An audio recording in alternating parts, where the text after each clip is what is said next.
El mensaje de hoy se llama No debe doler ahí. En la semana, fue una semana muy, para un servidor, muy llena de trabajo, muchas actividades, y también al estar escudriñando y preparando, ver qué Dios quería para compartir hoy. Pues vinieron muchas cosas a mi cabeza y encontraba un poquito una reflexión acerca de un chequeo médico. Cuando nosotros vamos a un médico, ¿quién de nosotros se ha hecho un chequeo últimamente? Varios, ¿verdad? Ya sobre todo los que ya empezamos a lo mejor, como dicen por ahí los jóvenes, arriba del quinto piso, ya empezamos a checarnos más frecuentemente, a ver cómo anda nuestra salud. Y cuando vamos a un chequeo, pues obviamente la finalidad es saber cómo nos sentimos y cómo estamos en todo nuestro organismo, cómo está funcionando, cómo está nuestro corazón, nuestros riñones, nuestro hígado, etcétera. Y cuando nosotros nos sentimos tal vez un poco mal, el doctor empieza a explorar nuestro cuerpo y empieza a tocar, ¿no? Empieza a tocar el cuello, empieza a tocar la cabeza, dependiendo de nuestro malestar.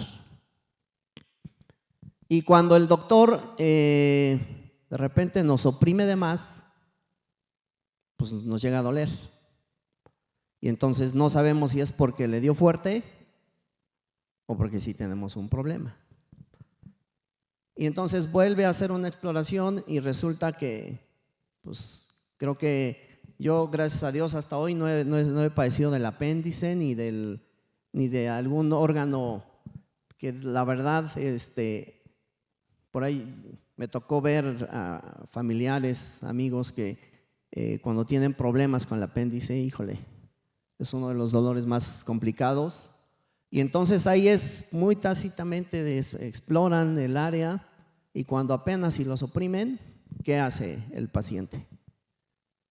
Grita de dolor, ¿verdad? Entonces dice, ahí duele. Entonces, si duele, es que hay un problema.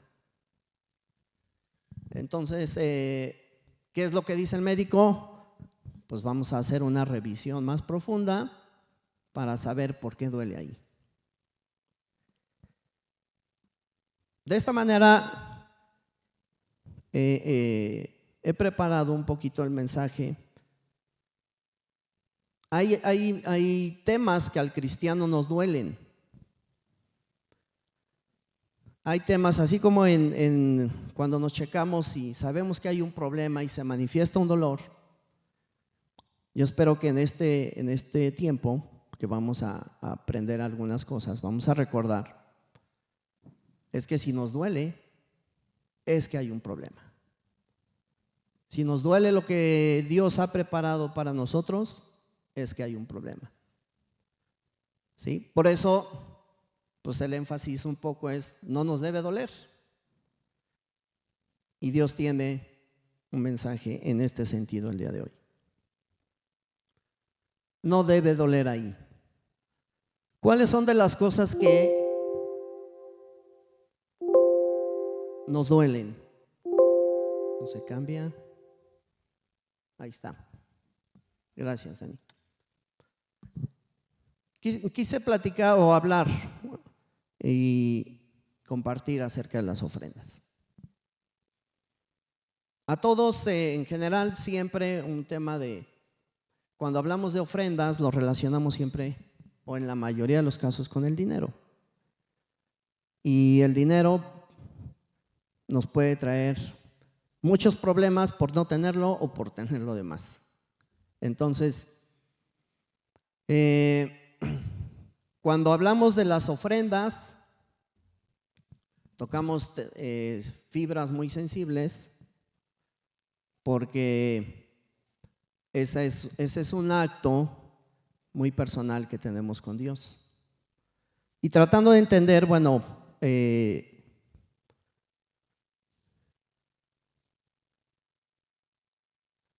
Encontrando una definición en el diccionario sobre las ofrendas, encontré esta frase que dice: la ofrenda es un regalo o donativo que se ofrece a una deidad para implorar ayuda, agradecer un favor o cumplir un voto. Para implorar ayuda o agradecer un favor o cumplir un voto.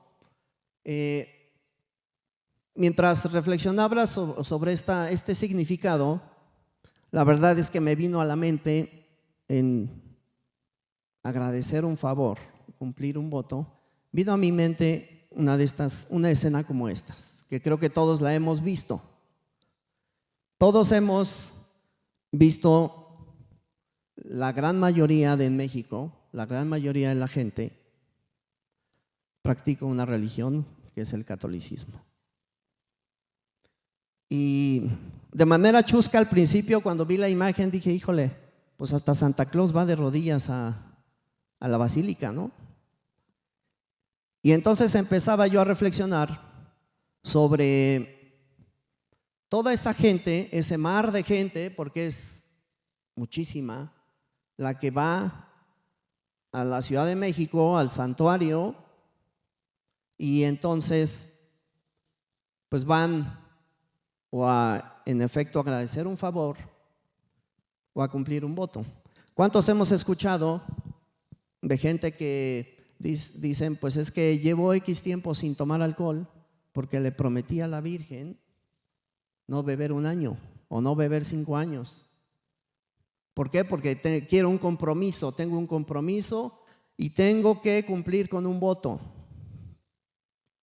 Si vamos más allá, ¿cuántas de estas personas lo hacen en un sentido de acudir de rodillas?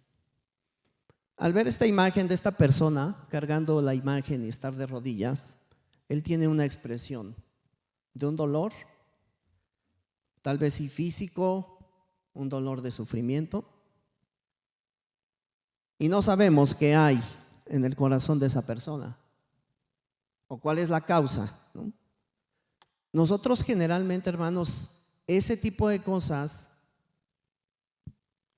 nos sorprendemos y decimos: qué gente tan ignorante en las cosas de Dios. Y hemos escuchado muchas noticias de cuánta gente no ha fallecido en la carretera porque van en su peregrinar a la Ciudad de México a cumplir con un voto o a agradecer un favor. Y entonces nosotros, pues la verdad es que sale de repente de nuestro entendimiento el aceptar estas cosas. Sin embargo, creo que esa convicción que ellos tienen también nos enseñan. Y podemos reflexionar, hermanos, cuántas veces nosotros nos cuesta trabajo tener una convicción como la de ellos.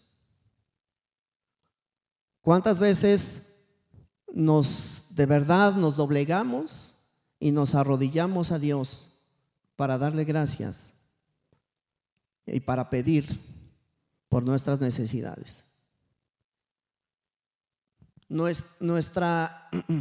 El amor que Dios nos tiene, la gracia que Dios tiene para con nosotros, nos hace estar seguros que no necesitamos hacer esas cosas porque el Señor Jesucristo ya pagó, y esa es una realidad. No necesitamos, porque si la salvación fuera por estos medios, pues no tendría ningún sentido la muerte de nuestro Señor Jesucristo. Sin embargo,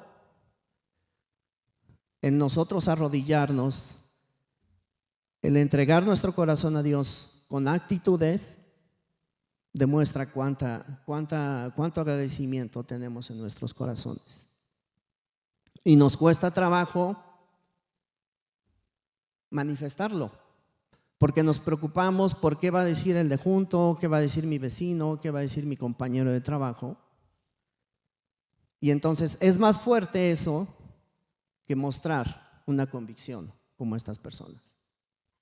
Estas personas necesitan de Cristo. Nosotros, por gracia de Dios que hemos encontrado este camino, tenemos que aprender que sobre el tema de la ofrenda no solamente es dinero, es también nosotros mismos. Y entrando un poquito en la ofrenda a Dios.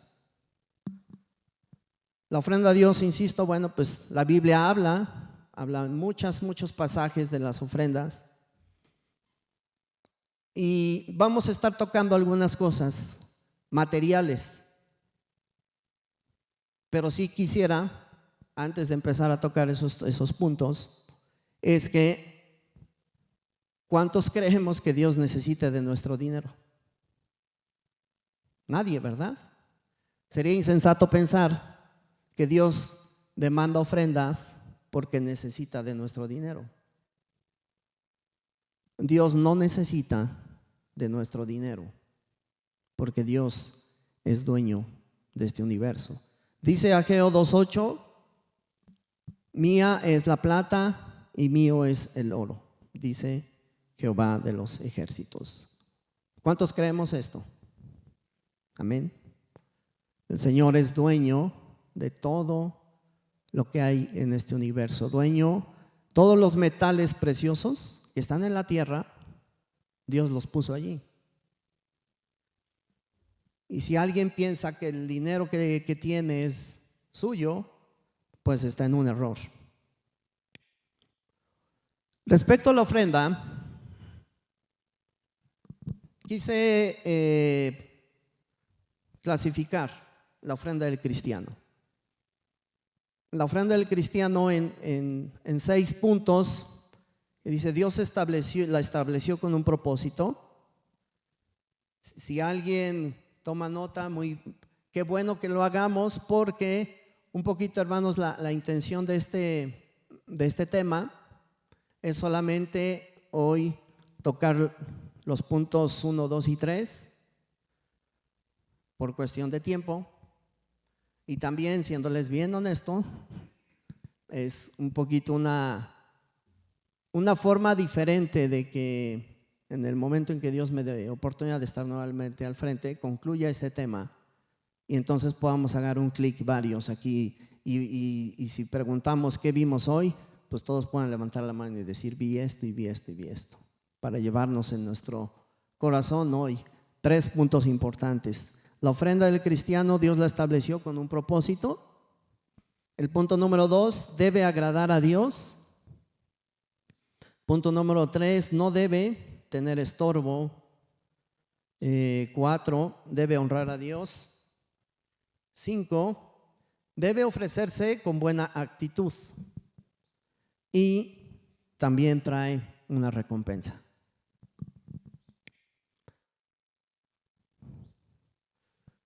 Dios la estableció con un propósito.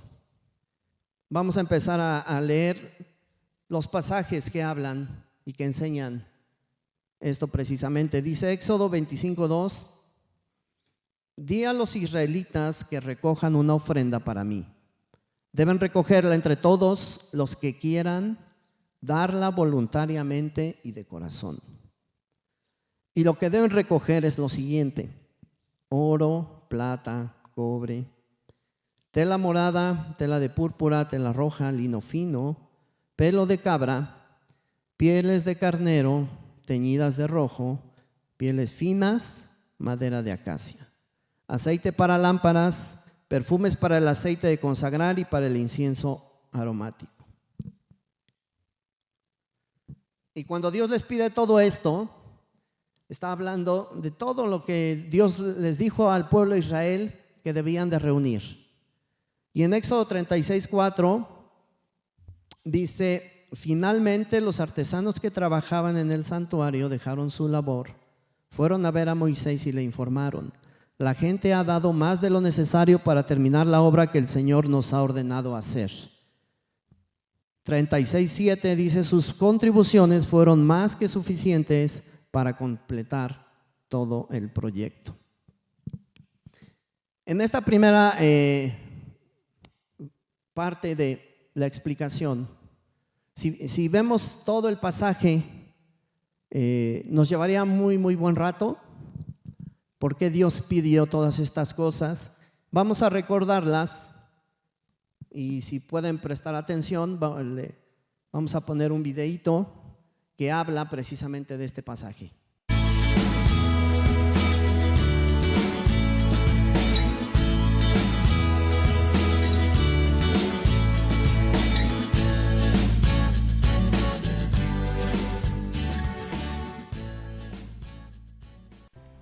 El tabernáculo es uno de los temas más sobresalientes en la historia del pueblo de Israel. Por lo tanto, los versículos que observemos están relacionados con el libro de Éxodo.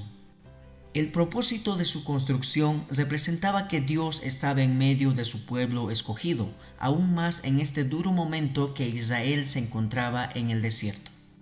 En cuanto a la construcción, fue realizada a base de ofrendas voluntarias que cada persona del pueblo dio de corazón para el Señor. Lo interesante de notar aquí es que la ofrenda fue tan sobreabundante que tuvieron que pedir a la gente que dejara de ofrendar. El diseño fue estrictamente elaborado por Dios, por lo cual el pueblo de Israel solamente tenía que seguir las instrucciones paso a paso.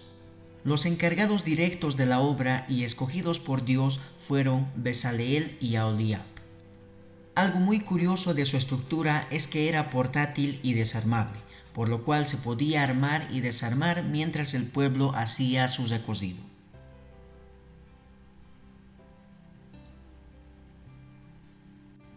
Observemos en primer lugar una vista panorámica del tabernáculo. Si nos fijamos bien, todo alrededor está hecho de múltiples y diversas telas, mientras que por la parte de abajo tenemos la entrada al tabernáculo. Al mismo tiempo, en el ambiente interior tenemos lo que es el patio o el atrio, mientras que más al fondo encontramos una habitación de suma importancia que lo observaremos en un momento.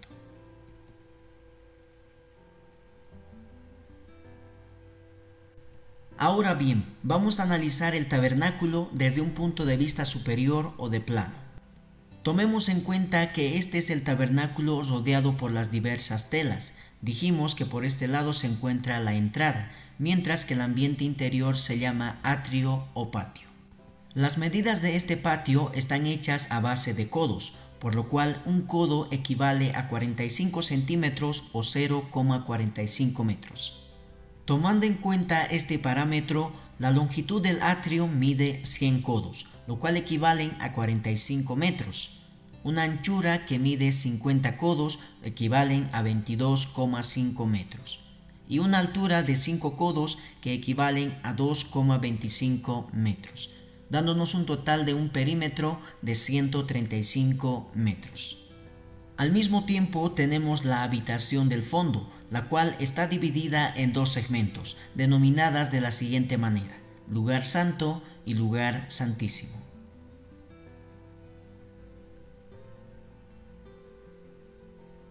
Tomando en cuenta lo mencionado anteriormente, observemos los 6 elementos que son sumamente importantes dentro de la estructura del tabernáculo. Tenemos la parte de alrededor del tabernáculo, por este lado la entrada y más al fondo la habitación en particular, que por el momento lo vamos a omitir porque en este momento nos vamos a concentrar en los dos elementos que se encuentran en el atrio o patio.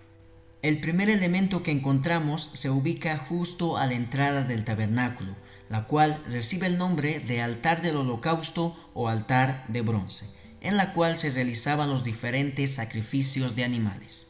El segundo elemento del tabernáculo recibe el nombre de lavacro o fuente de bronce, la cual contenía agua para que los sacerdotes se lavasen después de ofrecer algún sacrificio.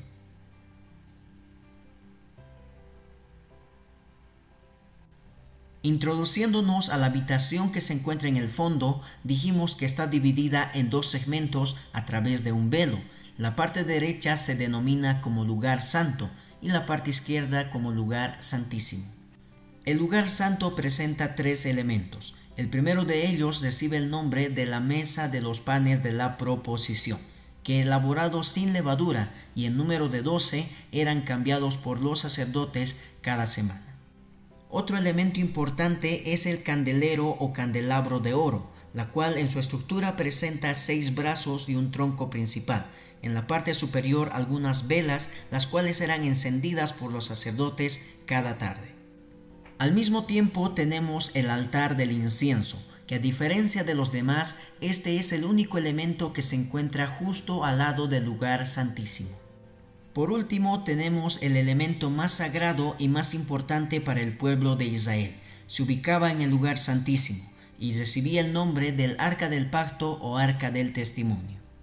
Todo esto va de la mano con el día de la expiación, aquel famoso día que es el más importante para el pueblo de Israel, mencionado en Levítico capítulo 16, la cual consistía en que una vez al año solamente el sumo sacerdote podía entrar al lugar santísimo para ofrecer la sangre de un cordero sin mancha sobre el propiciatorio, lo cual se encontraba por encima del arca del pacto. De esta manera se efectuaba la expiación o perdón de pecados para todo el pueblo de Israel de manera nacional, solamente en este día en particular.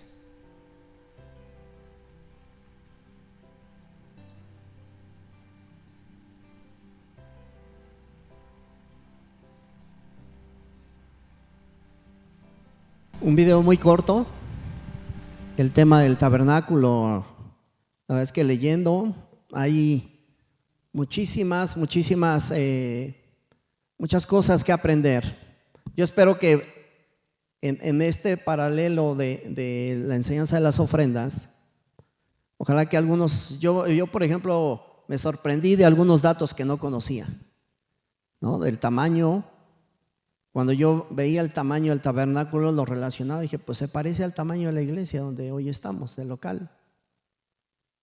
Y también leímos todo lo que Dios fue pidiendo de ofrendas para construir el tabernáculo. La reflexión más importante, hermanos, que yo encontré es que Dios pidió ofrendas para preparar un lugar especial, porque Dios busca al hombre. Dios quería tener contacto con su pueblo y les da específicamente qué cosas tienen que hacer. Así como a nosotros, a través de la Biblia nos dice específicamente qué tenemos que hacer, cómo debemos obedecer, qué cosas no debemos hacer. Dios se ha preocupado por darnos instructivos de qué tenemos que hacer. Algo llamó mucho mi atención, que el Señor pidió preparar el tabernáculo para poder estar ahí en un lugar específico con su pueblo, pero lo más importante era que a través de ese lugar el pueblo de Israel podía acercarse con Dios para tener el perdón de pecados. Esa era la finalidad principal, que el pueblo de Israel tuviera un lugar específicamente donde poder tener un encuentro con Dios, ofrecer un sacrificio, ofrecer un cordero, dice la palabra que sin mancha, para el perdón de pecados del pueblo. Qué curioso, hermanos, que Dios se preocupa por esto. Dios se preocupó por dar el perdón a su pueblo. Nosotros en este tiempo tenemos un tabernáculo, tenemos un lugar físico. Como iglesia tenemos un lugar físico, y este lugar ha ido creciendo y ha sido construido precisamente por la ofrenda de muchas personas que se han congregado aquí muchos años, los que actualmente estamos. Pero este lugar necesita muchas cosas todavía. Hace rato veíamos que hay problemas pues con la luz, hay problemas con agua. El lugar necesita cosas. Estrictamente Dios no necesita este lugar. porque Dios mora en nuestros corazones. Dice la palabra de Dios que donde hay 2 o 3, Él está ahí. Dios no necesita esta nave que vemos. A Dios no le hace falta. Nos hace falta a nosotros para podernos reunir, tener un tiempo aquí. Incluso, hermanos, vaya, hasta estamos cómodos en una silla. Y nos hemos preocupado por tener sillas cómodas, que a veces eso no ayuda mucho porque algunos nos dormimos, ¿verdad? Pero tenemos sillas y tenemos un lugar y de repente sí nos quejamos un poco del calor y el calor abruma y entonces estamos incómodos. Pero al final de cuentas, me regreso un poco a la comparación de lo que yo he visto en el catolicismo y a través de otras religiones como los musulmanes.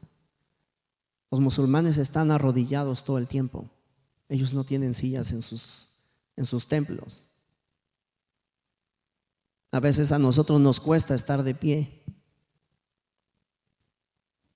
Nunca hemos tenido una actitud, tal vez en algún culto, de arrodillarnos y darle gracias a Dios de rodillas. ¿Es malo? No.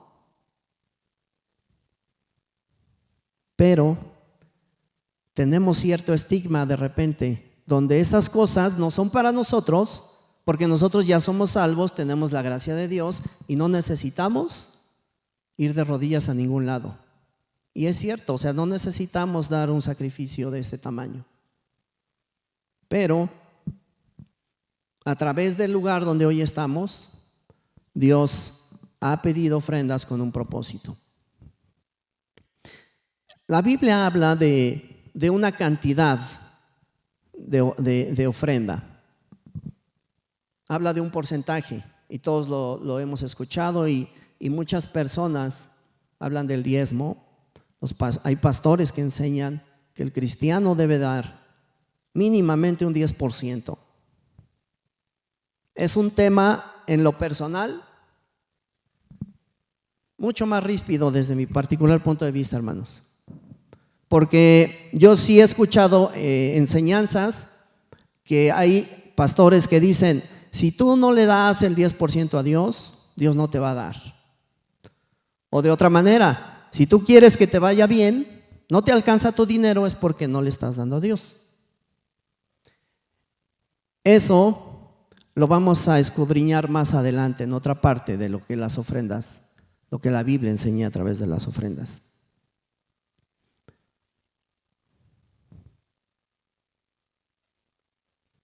Me paso al segundo concepto, que las ofrendas deben de agradar a Dios. En Génesis 4 vamos a leer un versículo bien interesante sobre la historia de Abel y Caín. Dice Génesis 4:5: pero no miró con agrado a Caín y a la ofrenda suya, y se enojó Caín en gran manera y decayó su semblante. Todos sabemos qué pasó después, ¿verdad? Conocemos esa historia desde hace muchos años. Qué fuerte debió ser para Caín. Dice aquí la palabra de Dios que a Dios no le agradó Caín. O sea, Dios vio el corazón de Caín y dice que no le agradó. Por consecuencia, ¿cómo iba a ser la ofrenda de Caín? Desechada por Dios, porque en el corazón de Caín no había gratitud. Seguramente Caín entregó para ofrenda por cumplir, encontró tal vez lo que se estaba echando a perder, porque dice la Biblia que él trabajaba el campo, y entonces le llevó a Dios lo que se encontró solo por cumplir. A veces creemos que si cumplimos, pues bueno, ya estamos del otro lado. Pero vean lo que dice el versículo 7. Dice, Dios le dice a Caín: serás aceptado si haces lo correcto, pero si te niegas a hacer lo correcto, entonces ten cuidado. Cuando nosotros sabemos qué es lo correcto, me sorprende cómo Dios le dice a Caín: sabes que es lo correcto y no lo quieres hacer. Ten cuidado porque el pecado se va a enseñorear de ti, te va a dominar. Dios le advierte a Caín. No solamente no entregó una ofrenda de corazón, sino que se enojó porque Dios le hizo ver que no era lo correcto y él se enojó y el enojo lo llevó a asesinar a su hermano. Otro ejemplo de agradar a Dios lo encontramos en Marcos 12, 41 al 43. Dice: Jesús se sentó cerca de la caja de las ofrendas del templo y observó mientras la gente depositaba su dinero. Muchos ricos echaban grandes cantidades. Entonces llegó una viuda pobre y echó 2 pequeñas monedas. Jesús llamó a sus discípulos y les dijo: en verdad os digo que esta viuda pobre echó más que todos, porque todos aquellos dieron una mínima parte de lo que les sobraba, pero ella, de su pobreza, echó todo el sustento que tenía para vivir. Qué interesante, hermanos, cuando Jesús les está diciendo a los discípulos lo que él acaba de ver. Me llevaba para reflexionar sobre si Jesús, cuando estamos en el momento físico de estar ofrendando, se da cuenta de lo que ofrendamos. Qué interesante. Y Dios, nuestro Señor Jesucristo, aquí los juzga por la actitud nuevamente de su corazón. Porque dice que echaban mucho dinero. O sea, Jesús vio que la gente los ricos echaban mucho dinero. No sabemos cuánto sea mucho dinero.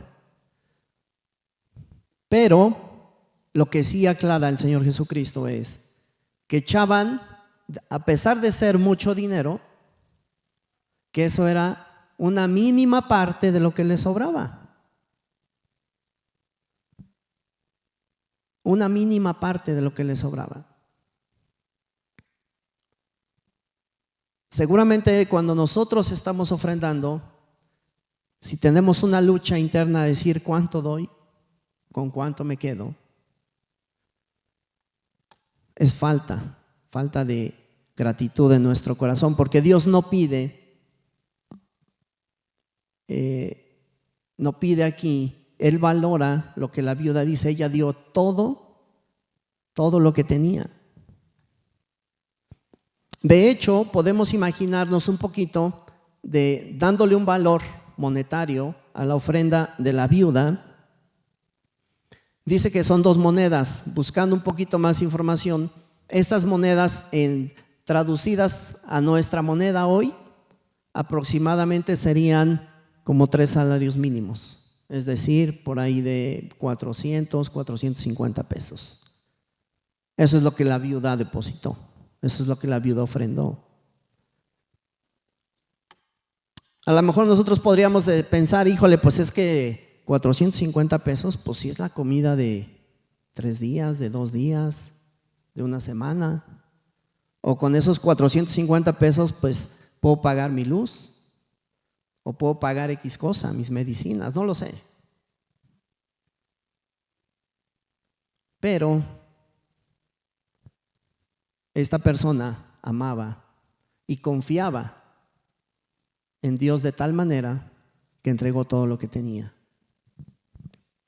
Imagínate si Dios nos juzgara por el dinero con el que nos quedamos. Dios nos bendice.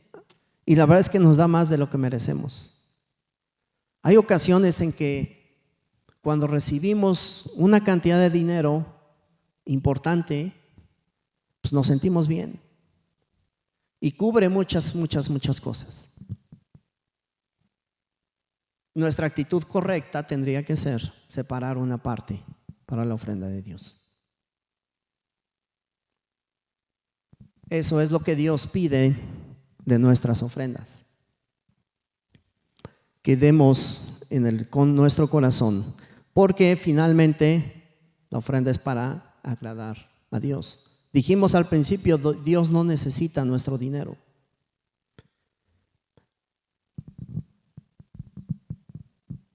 El punto número 3 dice que nuestras ofrendas no deben tener estorbo. Mateo 5, 23, 24 dice: por tanto, si traes tu ofrenda al altar y allí te acuerdas de que tu hermano tiene algo contra ti. O sea, aquí ya cumplimos con la ofrenda, ya estamos trayendo nuestra ofrenda. Ya la separamos, ya le dimos gracias a Dios, venimos a la iglesia, decimos: voy a ofrendar porque hay una misión que cumplir, hay que compartir el evangelio, hay cosas que necesita el local,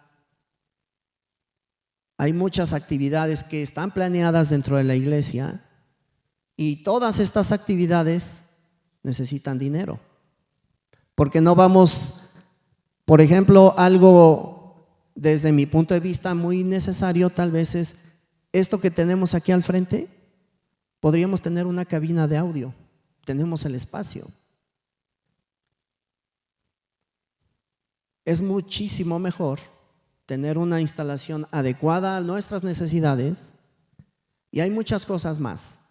Vienen varias actividades que se van a hacer, y el liderazgo ha estado invitando para participar. Es una forma de ofrenda, hermanos. Y el hecho de hacerlo es precisamente hacerlo con nuestro corazón. No por decir: híjole, pues si no voy, quién sabe qué van a andar diciendo, mejor voy un rato. No debe ser esa la actitud. Y este lugar necesita muchas cosas. Dice: por tanto, si traes tu ofrenda, dice, y allí te acuerdas de que tu hermano tiene algo contra ti, dice: deja allí tu ofrenda delante del altar y anda, reconcíliate primero con tu hermano, y entonces ven y presenta tu ofrenda. Dios quiere que vivamos en paz. No solamente encuentro aquí el hecho de cumplir con nuestra ofrenda, sino que nuestras ofrendas no estorben. Debemos tratar de vivir una vida en paz, sin deseos, sin malos deseos, de enojos, de venganzas,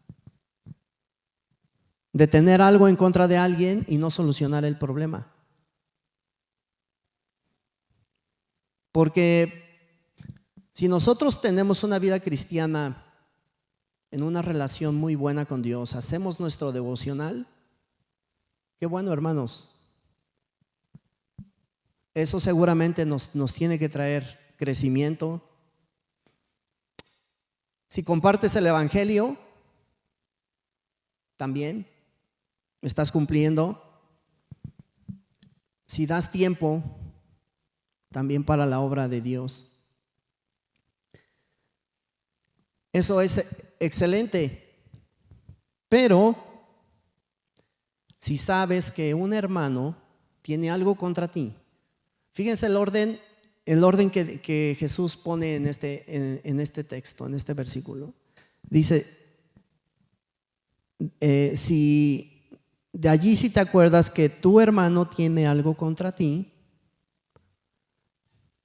dice: reconcíliate. ¿Cuántos de nosotros podemos estar pasando en un problema de un resentimiento, de una actitud parecida con alguien? Si tenemos un problema con alguien y sabemos que un hermano tiene algo en contra mía, Jesús dice: ve y reconcíliate. No dice que te esperes y que estés abierto y que estés dispuesto a escuchar y a perdonar y a decir: bueno, pues yo aquí estoy. Hay un problema, yo aquí estoy dispuesto pues a escuchar, a perdonar. Porque realmente lo que el Señor Jesucristo nos enseñó a hacer, nos pidió ser como Él, mansos y humildes. Y puede ser que ese hermano, esa persona que tiene algo contra mí, tal vez no tenga la razón, o tal vez sí. Pero Jesús dice que antes de que traigas una ofrenda, busques a esta persona, busques a este hermano, pero que tú lo busques, que tú te reconcilies con él. Está fácil, ¿no? No, no está fácil, hermanos. ¿Por qué? Porque el pecado en nosotros hace que nuestro orgullo nos haga pensar, yo no hice nada. Yo estoy bien, yo estoy a gusto. Y entonces el verdadero amor es ir y buscar y reconciliar. Por eso por eso el Señor Jesucristo lo pone de esta manera. Ve y reconcíliate con tu hermano. Y entonces ahora sí, porque de hecho yo creo que varios hemos tenido problemas con familias o con familiares cercanos, con amigos, con hermanos de la iglesia. Y cuando nos reconciliamos, ¿qué sucede? ¿Qué sucede cuando nos reconciliamos con alguien? Hay una paz. Viene una paz en nuestro ser donde podemos estar tranquilos, donde nuestro pensamiento deja de estar nublado y entonces vemos las cosas diferentes. Dios trabaja de una manera diferente con nosotros porque nuestro corazón está dispuesto a perdonar. ¿Cuántas personas no han vivido años y años enemistados? Y a lo mejor pueden ser, insisto, pueden ser familiares, amigos. Y nunca tienen el deseo en el corazón de buscar y arreglar el problema. Y entonces venimos a la iglesia y estamos aquí, y ofrendamos y trabajamos. Y Jesucristo dice, primero ve y arregla tu problema. Y entonces, ya que lo hayas arreglado, traes tu ofrenda. Cada vez el Señor Jesús lo puso más difícil. Pero es difícil porque en nuestras fuerzas no lo vamos a poder hacer. Necesitamos depender de Él para poder hacerlo. Cuando nos reconciliamos con alguien, vivimos en paz. Y entonces, incluso puedes terminar siendo un gran amigo.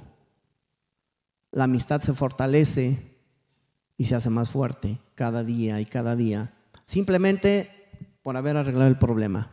Muchas veces pasa, hermanos. Entonces, esta es la forma en que Jesús nos pide que nuestras ofrendas no tengan estorbo.